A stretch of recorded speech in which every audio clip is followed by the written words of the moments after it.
সুপ্রিয় শ্রোতা বন্ধুরা, কেমন আছেন সবাই? নিশ্চয়ই ভালো। আজকে আপনাদের জন্য নিয়ে হাজির হয়েছি লেখক ষষ্ঠীপদ চট্টোপাধ্যায়ের গল্প প্রেত আতঙ্ক। এখন হালকা হালকা শীত পড়া শুরু হয়েছে প্রায়। এই শীতের রাতে চারিদিক অন্ধকার করে ভয়ের গল্প শুনতে কিন্তু মন্দ লাগে না। মিলিয়ে নিন আমার কথা। তাহলে চলুন দেরি না করে শুরু করা যাক আজকের গল্পটি। শুনতে থাকুন এবং আমার সঙ্গেই থাকুন। ভয়ের রাজ্যে প্রবেশ করা যাক। তখন শীতকাল। কোনো এক ছুটির দুপুরে আমি নবনির্মিত দোতলার ঘরে শুয়ে পত্রিকার পাতা উল্টাচ্ছি। এমন সময় আমার এক বন্ধু তারক এসে বলল, এই দেখ, এটা দেখেছিস? আজকের কাগজে বেরিয়েছে। আমি চেয়ে দেখলাম। খবরের কাগজের সম্পত্তি বাড়ি জমি বিভাগে ছোট্ট একটা বাড়ি বিক্রির বিজ্ঞাপন। বিজ্ঞাপনের হেডিং হচ্ছে ভুতুরে বাড়ি।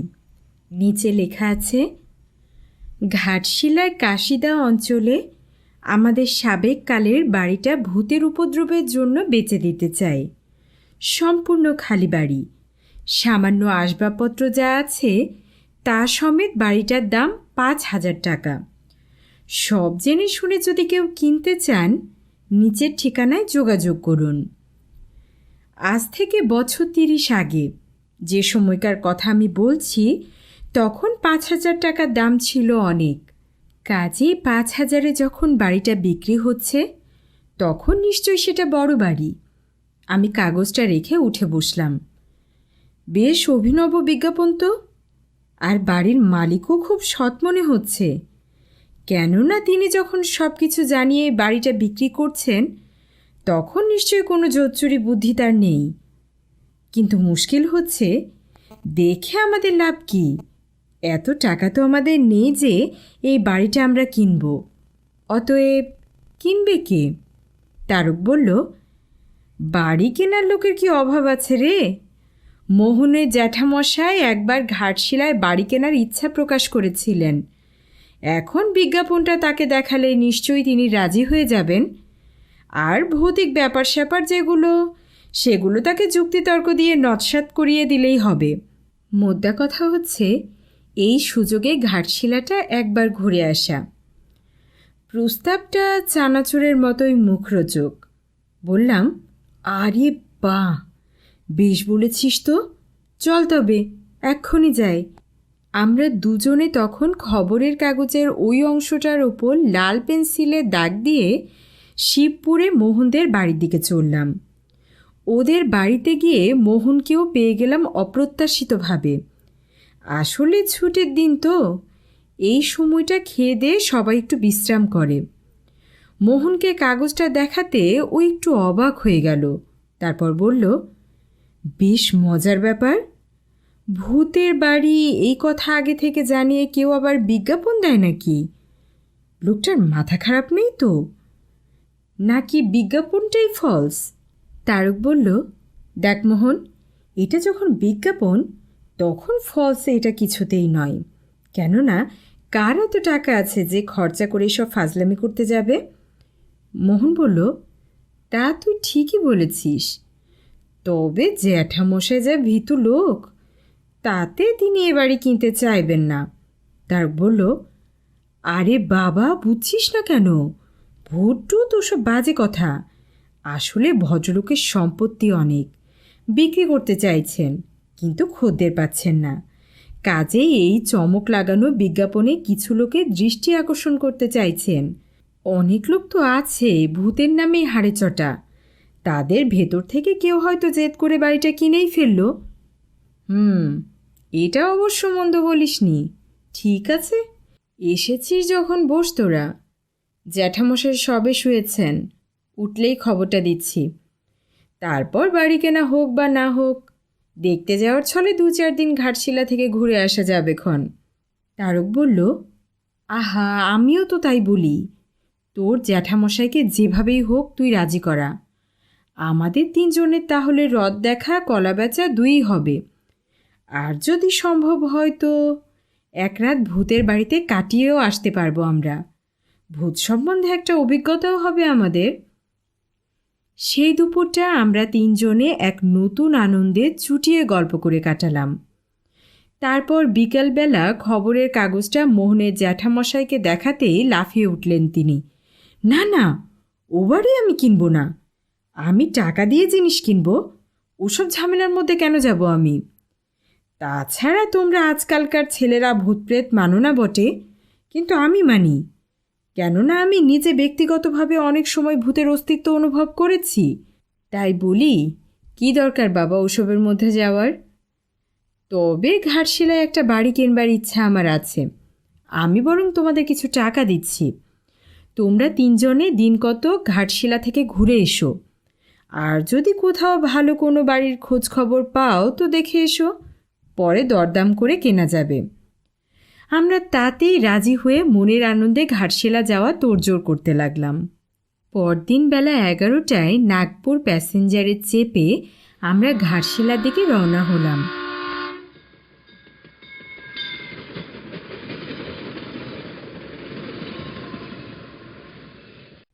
সন্ধ্যের পর যখন স্টেশনে নামলাম তখন চারিদিকে ঘুটঘুট করছে অন্ধকার।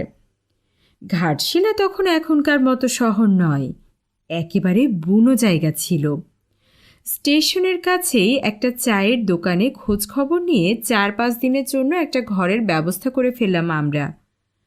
রাতটা ভাড়া বাড়িতে কাটিয়ে পরদিন সকালে আমরা তিনজনে যুক্তি করে সেই ভূতের বাড়িটাই দেখতে চললাম। ঠিক হলো, বাড়িটা যদি পছন্দ হয় তাহলে ওই বাড়ি জ্যাঠামশাইকে রাজি করিয়ে কেনাবো আমরা, আর যদি না হয় তাহলে এক রাত ওই বাড়িতে থেকে অভিজ্ঞতা সঞ্চয় করে ফিরে আসব। খবরের কাগজে দেওয়া ঠিকানায় খোঁজ করে আমরা রাজবাড়ির কাছে বিজ্ঞাপনদাতার বাড়িতে এসে উপস্থিত হলাম। ভদ্রলোকের নাম সিন্ধুবাবু, কৃপা সিন্ধু রায়। বেশ অভিজাত পরিবারের লোক বলেই মনে হলো। আমরা যখন তার বাড়িতে গিয়ে পৌঁছালাম তখন সকাল 9টা। বাড়ির চাকর এসে আমাদের বৈঠকখানার ঘরে বসতে বলল। আমরা বসলাম। একটু পরেই সর্বাঙ্গে শালমুড়ি দিয়ে মধ্যবয়সী সিন্ধুবাবু এসে বসলেন আমাদের সামনে। তারপর হেসে বললেন, কোথা থেকে আসছেন আপনারা? আপনাদের পরিচয়? তিনজনের হয়ে আমিই বললাম, আমরা হাওড়া থেকে আসছি। আমার এই বন্ধুটি খবরের কাগজে আপনার দেওয়া বিজ্ঞাপন দেখে ওই বাড়িটা কিনতে চান। অবশ্য বাড়িটা যদি তার পছন্দ হয়। কিন্তু ওটা তো ভূতের বাড়ি, ও বাড়ি কিনে কি করবেন আপনারা? ভূতের বাড়ি সেটা তো আমরা জেনেই এসেছি, আর কিনতে চাই এই কারণে যে ওই বাড়িতে আমরা বরাবরের জন্য থাকতে আসছি না। ভূতের বাড়ি ভূতেরাই থাকবে, আমরা শুধু মাঝে মধ্যে দিন কতকের জন্য এসে একটু উপদ্রব করে যাব তাদের। সিন্ধুবাবু একটু গম্ভীর হয়ে বললেন, ঠিক আছে, একটু বসুন আপনারা, আপনাদের চা জল খাবার আসছে। তারপর আমার একজন লোক গিয়ে আপনাদের দেখিয়ে আনবে বাড়িটা। খানিক বসবার পরই চাকর এসে 1 প্লেট করে গরম হালুয়া এবং ধুমায়িত চা 1 কাপ করে রেখে গেল আমাদের সামনে। আমরা তিনজনেই খেয়ে নিলাম সেগুলো। তারপর সিন্ধুবাবুর লোকের সঙ্গে চললাম বাড়ি দেখতে। কাশিদা এখান থেকে অনেক দূরে, তবুও আমরা পায়ে হেঁটেই দেখতে গেলাম বাড়িটা। সিন্ধুবাবুর যে লোক আমাদের বাড়ি দেখাতে নিয়ে যাচ্ছিলেন তার নাম রাখালদা। রাখালদা যেতে যেতে বললেন, আপনারা কলকাতা থেকে আসছেন তো? তা বলছিলাম কি। মোহন বাধা দিয়ে বলল, না রাখালদা, আমরা মোটেই কলকাতার লোক নই, আমরা হাওড়ার লোক, শিবপুরের বাসিন্দা, হাওড়া থেকেই আসছি। সে যেখানকারই লোক হন না কেন, হাওড়া আর কলকাতা একই ব্যাপার। তা বলছিলাম কি, এই বাড়িটা আপনারা কিনবেন না, দারুণ উপদ্রব এই বাড়িতে। আজ পর্যন্ত কেউ এক রাতও টিকতে পারেনি এখানে। সে কি, এসব বাড়ি দিন মানে ব্যবহারের জন্য, অর্থাৎ অফিস কাছারি ইত্যাদির জন্যই ভালো, কিন্তু থাকার পক্ষে এই বাড়ি মোটেও উপযুক্ত নয়। কেন বলুন তো? শুনুন তবে, সিন্ধুবাবুরা এই অঞ্চলের অত্যন্ত প্রতিপত্তিশালী লোক। ঘাটশিলা এবং এর আশেপাশে বেশ কয়েকটি বাড়ি আছে এদের। কাশিদার এই বাড়িটি সিন্ধুবাবুদের সাবেককালের বাড়ি। ওর কাকা আর কাকিমার মধ্যে প্রায় খুব ঝগড়াঝাটি হতো। এই বিবাদ সূত্রেই সিন্ধুবাবুর কাকা এক রাতে আগুনে পুড়ে আত্মহত্যা করেন। সেই থেকে উপদ্রব। তা উপদ্রব এমন চরম পর্যায়ে পৌঁছালো যে কাকিমা ঠিক করলেন গয়ায় গিয়ে পিণ্ডি দিয়ে আসবেন। কিন্তু সেখানেও নানা ঝামেলা। যাত্রাপথে ট্রেনের কামরাতে কাকিমার স্বপ্ন দেখলেন কাকাবাবু তাকে ভয় দেখিয়ে গয়ায় যেতে মানা করছেন। কিন্তু সেই স্বপ্নকে তিনি আমল না দিয়েই গয়ায় চললেন প্রেতশিলায় পিণ্ডি দিতে। আর সেই সময়ে টাঙা গেল লরির ধাক্কায় উল্টে। কাকিমা পায়ের হাড় ভেঙে হাসপাতালে গেলেন। পিণ্ডি দেওয়া তো হলোই না, উল্টে 6 মাসের ওপর হাসপাতালে থেকে ভাঙা পা নিয়ে ফিরে এলেন ঘাটশিলায়। তারপর একদিন ছাদ থেকে পড়ে তিনিও মারা যান। সেই থেকে ওই বাড়িতে যেই থাকতে গেছে সেই নানা রকম ভয় পেয়ে পালিয়ে এসেছে। বলেন কি? হ্যাঁ, রাত দুপুরে এমন সব কাণ্ডকারখানা হয় ওই বাড়িতে যে কোনো সুস্থ মানুষের পক্ষে তার চোখ মেলে দেখার ব্যাপার নয়। একবার টাটানগর থেকে একদল ছেলে জোর করে ওই বাড়িতে থাকবে বলে এসেছিল, কিন্তু পরদিন সকালে তাদের কাউকেই আর দেখা যায়নি এখানে। সে কি, ভূতেরা খেয়ে ফেলল নাকি তাদের? না, রাত শেষ হওয়ার আগে তারা পালিয়ে বাঁচে এবং পরে টাটানগর থেকে চিঠি দিয়ে পালিয়ে আসার কারণও জানায়। কি কারণ তা বলতে পারবো না। তাই বলছিলাম, কি দরকার ওই বাড়ি নিতে যাওয়ার? এর চেয়ে বাড়ি যদি সত্যিই কেনেন তো আমি একটা বাড়ির সন্ধান দিই আপনাদের। মোহন বলল, বেশ তো, আগে দেখি না এই বাড়িটা, তারপর যদি পছন্দ না হয় তখন আপনার বাড়িটাও দেখে আসা যাবে। এইভাবে কথা বলতে বলতেই আমরা সেই বাড়ির কাছে এসে পৌঁছালাম। দূরে পাহাড়ের সারি, ছোট ছোট টিলা, ঘন শালবন, কি চমৎকার! তারই মধ্যে এক অপূর্ব প্রাকৃতিক পরিবেশে একটি পাঁচিল ঘেরা মস্ত দোতলা বাড়ি, বহুদিনের পুরনো, তবু আজও ব্যবহারযোগ্য। তালা খুলে আমরা ভেতরে ঢুকলাম। বহুদিন ঘরে ঝাঁট পড়েনি, বাগানটা আগাছায় ভরা। এই বাড়ির 5,000 টাকার দাম মানে জলের দাম, কেননা অনেক জায়গা, বড় বড় ঘর, ছোটোখাটো প্রাসাদ একটা। বাড়িটার রিপেয়ারিং কস্টই 5,000-এর অনেক বেশি। এর আশেপাশে অবশ্য কোনো বাড়িঘর নেই, যা আছে সবই দূরে দূরে। আমরা বাড়িতে এসে নিচে ওপর করে সব ঘরগুলো ঘুরে ফিরে দেখলাম। বসবাসের জন্যই হোক আর অবসর বিনোদনের জন্যই হোক, এর চেয়ে লোভনীয় বাড়ি সত্যিই হতে পারে না। আমরা সবাই একমত হয়ে বললাম, রাখালদা, আপনি যাই বলুন না কেন, এই বাড়ি আমরা কিনবই। মোহন বলল, শুধু তাই নয়, আজ থেকে যে কদিন আমরা ঘাটশিলায় আছি সে কদিন এই বাড়িতেই থাকবো আমরা। রাখালদা একটু মনমরা হয়ে বললেন, যা আপনারা ভালো বোঝেন তাই করবেন, পরে যেন দোষ দেবেন না আমাদের। আর একটা কথা, এখানে আলোর কোনো কানেকশন নেই, দোকান থেকে একটা হারিকেন অথবা লণ্ঠন আনিয়ে রাখবেন। এই বলে আমাদের হাতে চাবি দিয়ে চলে গেলেন রাখালদা। এরপর এক সময় আমরাও আমাদের সেই ভাড়া করা বাড়িতে গিয়ে মালপত্র যা ছিল নিয়ে চলে এলাম এখানে। তারপর সারাদিন ধরে এ ঘর সে ঘর, নিচে ওপর এই করতে লাগলাম আমরা। সম্পূর্ণ বাড়িটা আমাদের দখলে পেয়ে মনের ভাব এমনই হলো যেন বাড়িটা আমাদের হয়েই গেছে। ইতিমধ্যে আমাদের এই বাড়িতে আসতে দেখে কিছু কৌতূহলী মানুষও উকিঝুঁকি মারতে লাগলো এদিক সেদিক থেকে। আমরাও সবার জন্যই বাড়ির অবারিত দ্বার রাখলাম। সবাই যখন শুনল আমরা এই বাড়ি কিনতে চাই, তখন যার পর নাই অবাক হয়ে গেল সকলেই। সবাই এক বাক্যে বারণ করতে লাগলো এই বাড়িটা না থাকা বা এই বাড়ি না কেনার জন্য।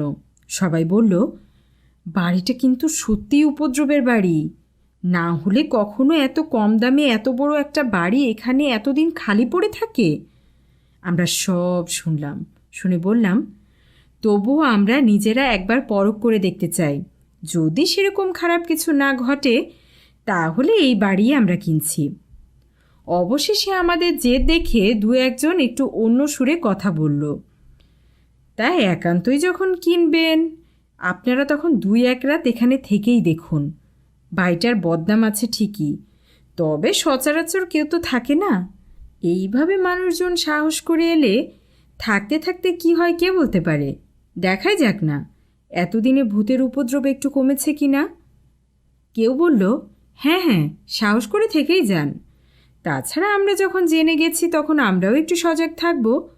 যদি বেশি ভয়টয় পান তো ছাদে উঠে জোরে জোরে চেঁচাবেন, দল বেঁধে ছুটে আসব সবাই। আমরা জানলা দরজা বন্ধ করে ঘরে আলো জেলে 3 বন্ধুতে এই নির্জন বাড়িতে সত্যিকারের ভূত এলে কীভাবে মোকাবেলা করব সেই নিয়ে আলোচনা করতে লাগলাম।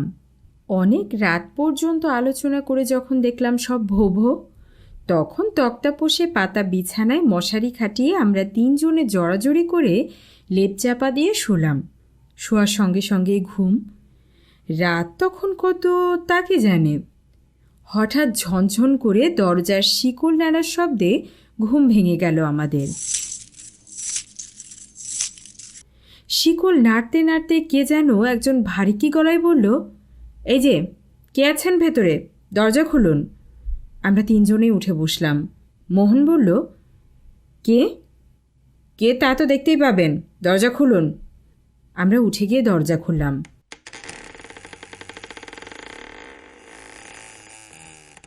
কিন্তু কি আশ্চর্য, কোথায় কে? সব ফাঁকা। দালানের দরজাটাও খিল দেওয়া, যেমনকার তেমনই আছে। কে তাহলে কিভাবে এসে ঘুম ভাঙালো আমাদের? ভয়ে বুকের রক্ত হিম হয়ে গেল। একটা ঠান্ডা স্রোত নেমে এলো পিঠে শীত দ্বারা বেয়ে। আমরা আবার দরজা বন্ধ করে শুতে এলাম। কিন্তু এসে দেখি অসম্ভব একটা ব্যাপার। এরই মধ্যে আমাদের তক্তাপোষটা ঘরের উল্টো দিকে নিয়ে যাওয়া হয়েছে এবং আমাদের বিছানাও দখল করেছে কারা। দেখলাম আমাদের লেপটা মুড়ি দিয়ে কারা যেন দুজনে মিলে শুয়ে আছে। লেপটা এমনভাবে ঢাকা যে মুখ দেখতে পাচ্ছি না তাদের, শুধু মাথা দুটো দেখা যাচ্ছে। আমরা যত জোরে লেপটা তাদের গা থেকে ছাড়িয়ে নেওয়ার চেষ্টা করলাম, তারা তত বেশি আঁকড়ে ধরতে লাগলো লেপটাকে। অবশেষে অনেকক্ষণ টানা হেঁচড়ার পর লেপ আবার আলগা হয়ে গেল। বিছানা থেকে লেপটা উঠিয়ে নিয়ে দেখলাম কেউই নেই ভেতরে। আমরা 3 জনে আবার তক্তাপোষটাকে যথাস্থানে ফিরিয়ে এনে ফের লেপের তলায় ঢুকলাম। তারক বলল, না রে ভাই, কাজটা ভালো করিনি। এতগুলো লোকের কথা ঠেলে এই বাড়িতে রাত কাটাতে এসে বেশ অন্যায় কাজ করেছি। এখন ভালোই ভালোই ফিরে যেতে পারলে বাঁচি। উফ, কি সাংঘাতিক! আমি তো ভয়ে কোনো কথাই বলতে পারলাম না। মোহন বলল, সকালটা একবার হলে হয়। এর আগে সত্যি কথা বলতে কি ভূতপ্রেত আমি বিশ্বাসই করতাম না, বুঝলি। অথচ আজ যা দেখলাম, একে মনে ভ্রম বলে উড়িয়ে দেওয়ার মতো মানসিকতাও আমার নেই। এই বাড়িতে আর এক মুহূর্তও থাকা উচিত নয়। আমরা ভয়ে জড়সড় হয়ে আরও কিছু ঘটে কি না দেখবার আশায় জেগে রইলাম। ঘুম তো এলোই না, ঘুমোতে সাহসও হলো না। ঘুমিয়ে পড়লে যদি শিকল ঝনঝন করে। বেশ কিছুক্ষণ শুয়ে থাকার পর আমরা দালানে একটা খটখট শব্দ শুনতে পেলাম। মনে হলো কে যেন চটি পড়ে পায়চারি করছে। দালানের এ প্রান্ত থেকে ও প্রান্ত পর্যন্ত একবার যাচ্ছে একবার আসছে, তারপর আবার সেই ঝনঝন করে শিকল নাড়ার শব্দ। সভয়ে আমরা 3 জনে 3 জনকে জড়িয়ে ধরলাম। কেউ আর উঠলাম না দরজা খুলতে। শিকল ঝনঝন করে বেজেই চলল। তারপর শোনা গেল আবার সেই আগের মতো ক্রুদ্ধ কণ্ঠস্বর, কারা আছে ঘরের ভেতর? দরজাটা এত করে খুলতে বলছি যে, দরজা খোলো। কে খুলবে দরজা? আমরা তখন আতঙ্কে নীল হয়ে উঠছি ক্রমশ।